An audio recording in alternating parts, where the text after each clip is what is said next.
যে ভাগবত করাচ্ছে তার কল্যাণের জন্য। এটা মনোরঞ্জনের বিষয় না। যেই হেতুতে আপনি ভাগবত করাচ্ছেন সেই হেতু পূর্ণ কখন হবে? যখন ভাগবত পূর্ণ বিধি বিধান দিয়ে হবে। যে বক্তা, যে ব্যাস পিঠে আসীন হয়, সে মাত্র মুখ্য জিনিসগুলো শুনিয়ে, কেন এটা অনিকর্ণতা আছে, এর নিয়ম আছে। আমি আগেই আপনাদের শোনালাম 7 দিনের নিয়ম, কি এখান থেকে এখানে অব্দি আমাদের যেতে হয়। তো অনেক জিনিস আমরা সূক্ষ্মভাবে খালি স্পর্শ করে করে করে করে করে নিজের গন্তব্যে পৌঁছে যেতে হবে। নিয়ম, কোন দিন কি জন্ম, কোন দিন কি লীলা, কোন দিন প্রভুর স্বধাম গমন হবে, সব নির্ধারিত আছে, ভাগবতে লেখা। এটা কিন্তু আমি নিজের মন দিয়ে বলছি না। এরকম ভাববেন না কি যদি আপনারা নিজেও ভাগবত করেন না, সেটা পরিষ্কার লেখা আছে। আর প্রথমেই লেখা আছে কি ভাগবত কিভাবে শুনতে হবে, কিভাবে বলতে হবে, কার মুখের থেকে শুনতে হবে। কল্যাণের বিষয় আছে। ভাগবত করার, ভাগবত বলার, ভাগবত শোনার সবকিছু নিয়ম বিধি। কেন? এটা সাধারণ জিনিস না, এটা স্বয়ং ভগবানের মুখের বাণী। তার মধ্যেও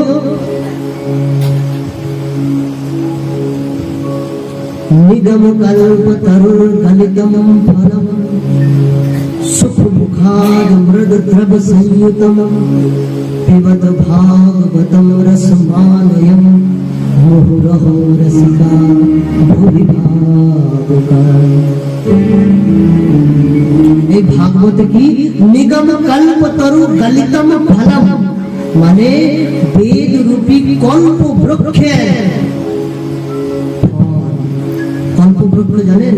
কল্পবৃক্ষ যেই বৃক্ষের নিচে যা আপনি কল্পনা করবেন, যা আপনি চাইবেন, তাই তখন পেয়ে যাবেন। ভাগবত হচ্ছে সেই বেদ রূপী কল্পবৃক্ষের পাকা ফল। এই ফলে কি? এই ফলে শুক্লাও নেই, গুটলিও নেই, বীজিও নেই, কিচ্ছু নেই, খালি রস রস রস। নিগম কল্প তরু গলিতম ফলম শুভ মুখাদ মৃদ দ্রব সংযুতম। একদম কল্প বৃক্ষের পাকা ফল, এটাই নিজের মধ্যে বিশেষ। আর তার মধ্যে অতি বিশেষ কি? সুখ মুখাদ মৃদ দ্রব সংযুতম, মানে সুখদেব ভগবানের উচ্ছিষ্ট করা, সুখদেব মুনির মুখ দিয়ে বলা, মানে এটো করা ভাগবত। আর সুখ কাকে বলে জানেন? সংস্কৃতে সুখ বলে তোতা পাখিকে। তোতা পাখির একটা বিশেষত্ব হয়, টিয়ার একটা বিশেষত্ব হয় কি? কি টিয়ার যেই ফলে, যেই ফল আস্বাদন করে, যেই ফল উচ্ছিষ্ট করে দেয়, সেই ফল কিন্তু মিষ্টি হয়ে যায়। বলে না তোতা খাবা ফল, টিয়া খাবা ফল। নাহলে এরকম করে বুঝুন কি যেই ফল মিষ্টি হয় তাতেই টিয়া খায়, সেটাই টিয়া খায়। সুখদেব স্বামী, সুখদেব ভগবান কোন সাধারণ না, উনি গোলকে শ্রী রাধা রানীর সুখপক্ষী, শ্রী রাধা রানীর টিয়া উনি গোলক ধামে। সুখদেব ভগবান সেই টিয়া অবতার নিয়ে শ্রী রাধা গোবিন্দের নাম চর্চা বর্ণন করার জন্য অবতরিত হয়েছে।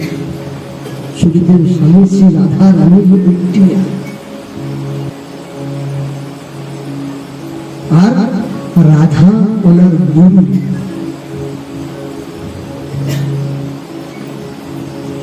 রাধা রানী নিজের টিয়াকে কোনোদিন বলতেন নাকি রাধে রাধে বল,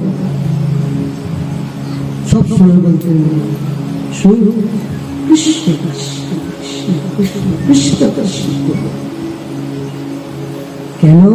কেন কি গুরুর কর্তব্য, গুরুর ধর্ম নিজে পূজা করাবার না,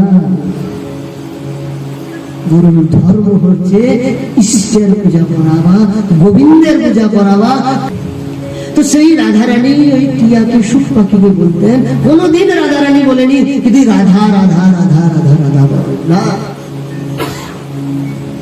সবসময় কৃষ্ণ কৃষ্ণ কৃষ্ণ কৃষ্ণ কৃষ্ণ কৃষ্ণ ভজন। কিন্তু সেই সুখ রাধা রানীকে নিজের গুরু মানত। শ্রীমদ ভাগবতে এক জায়গায়ও রাধা নাম নেই, কিন্তু পূর্ণ ভাগবত পড়বেন রাধা নাম কোথাও নেই। যারা ভাগবত কোনদিন পড়েছে, ভাগবতের চর্চা করেন নিশ্চয়ই নেই। কিন্তু কেন নেই এইটুকু আমি বলে দিই, কেন কি সুখদেব স্বামী রাধা রানীর শিষ্য, আর একবার রাধা রানী নিলে সুখদেব স্বামীর সমাধি লেগে যাবে, আর এরম সমাধি লাগবে কেউ সমাধি আর কেউ ভাঙতে পারবে না। তাই জন্য ব্যাস ভগবান জেনে বুঝে রাধা নাম ভাগবত কোনো জায়গায় লেখেন। কিন্তু উনি জানতেন ব্যাসজি ভগবান ত্রিকালদর্শী, উনি জানতেন যে সুখদেবকে ব্যাসজি ভগবানের পুত্র, যে আমার পুত্রই এই গ্রন্থের প্রচার প্রসার করবে, আর ওর যদি সমাধি লেগে যায় তাহলে প্রচার প্রসার সম্ভব। তাই জন্য ব্যাস ভগবান ত্রিকালদর্শী, ভগবানের 24 অবতার মধ্যে থেকে এক অবতার ব্যাস। শ্রীমদ ভাগবতের 24 অবতারেরই কথা, ভক্তার ভগবানের কথা। 6টি প্রশ্নের উত্তর, কালকে আমি 6টি প্রশ্ন বলেছিলাম, কি কি যারা যারা শুনেছেন এই সম্পূর্ণটাই ভগবান জানতেন কি আমার পুত্র সে রাধা রানীর শিষ্য, আর রাধা নাম একবার ওর জিহ্বায় আসলে আর সমাধি লেগে যাবে, ও রাধা নামে বিভোর হয়ে যাবে, আর ওর সমাধি ভুলবে না, পরীক্ষিতের উদ্ধার হবে না, আর আমাদের মতন কলিযুগের মানুষেরও উদ্ধার হবে না। প্রেম সে বলে জয় শ্রীকৃষ্ণ, আনন্দ বলে জয় শ্রীকৃষ্ণ, বলে হাত উঠিয়ে বলে জয় শ্রীকৃষ্ণ। তো ঘড়িটা বলছে এখন আমরা বিশ্রামের দিকে যাই। আবার আনুষ্ঠানিক বিধি বিধান দিয়ে আবার আপনাদের গ্রামে হবে। সংকল্প আপনাদের হওয়া চাই, আর প্রয়াস আমার থাকবে। আর আমি তো আগেও বলে গেছি, এখনো বলছি কি আপনারা যখন ডাকবেন, যে এই ভূমির জন্য আমাকে যেই ভাবে যখনও যেই সময় ডাকবে, আমি সব সময় প্রস্তুতি করছি। ভূমির একটা ঋণ আমার একটা নতুন জীবন পেয়েছি। আমিও একবার, আমারও এরকম ইচ্ছা আছে কি আপনাদের সম্পূর্ণ একবার ভাগবত শোনাই, আপনারাও জানুন, আপনারাও বুঝুন কি শ্রীমদ ভাগবতটা কি, কেন শুনতে হয়, কাকে শুনতে হয়, এটা শুনলে কি হয়, কি উদ্ধার হয়, কি প্রয়োজন শোনা। এই প্রশ্নগুলোর উত্তর যতক্ষণ আপনার জীবনে না পাবেন, শুনতে থাকেন, হতে থাকবেন। ঠিক আছে, একটু বলে আমি নিজের বাণীকে বিরাম দেব। তার আগে কালকেও বলেছিলাম, এখনো বলে দিই, আমি ব্রজধাম বৃন্দাবন থেকে এসেছি। তো আপনাদের সকলের জন্য ব্রজ ধুলি নিয়ে এসেছি, বৃন্দাবনের ধুলি, বৃন্দাবনের রজেরই মহিমা, আর সব জায়গায় সবকিছুর মহিমা, কিন্তু বৃন্দাবনের কিন্তু রজেরই।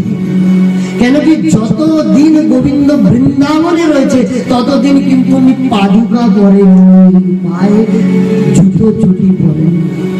সেই রেণুর সাথে গোবিন্দের স্পর্শ, ব্রহ্মের স্পর্শ এই রজের সাথে।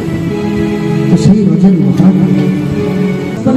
শান্তি সে, প্রেম সে এক এক করে এসে ভাগবতজিকে প্রণাম করবেন, আর রজ নিয়ে নিজে নিজের ঘরে যাবেন, নিজের আস্বাদন করবেন, মাথায় নেবেন, নিজের ঘরে চারদিকে দেখবেন আপনার মন, আপনার ঘর একদম বৃন্দাবনময় হয়ে যাবে, আপনার মন বৃন্দাবন হয়ে যাবে। বৃন্দাবন ধাম কি।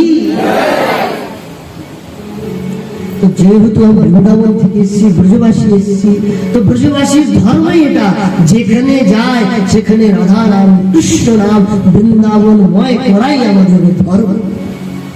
ভাই আমাদের কাছে যা আছে আমরা তাই তো দেবো, যার কাছে যা আছে ও ওই দেবে।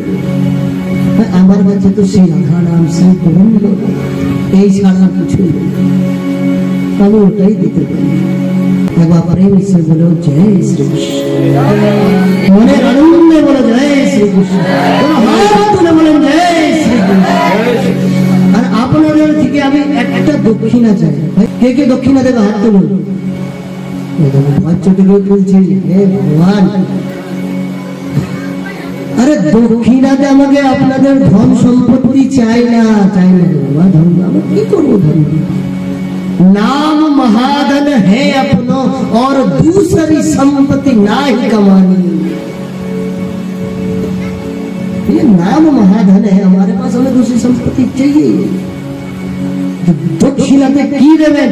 আজকে এখানে বসে সবাই সংকল্প করেন কি যখনও আপনি সকাল থেকে উঠবেন আর রাত্রি অবধি 108 বার শ্রীকৃষ্ণ নাম নেবেনই নেবেন, এই সংকল্প হাত দিয়ে সবাই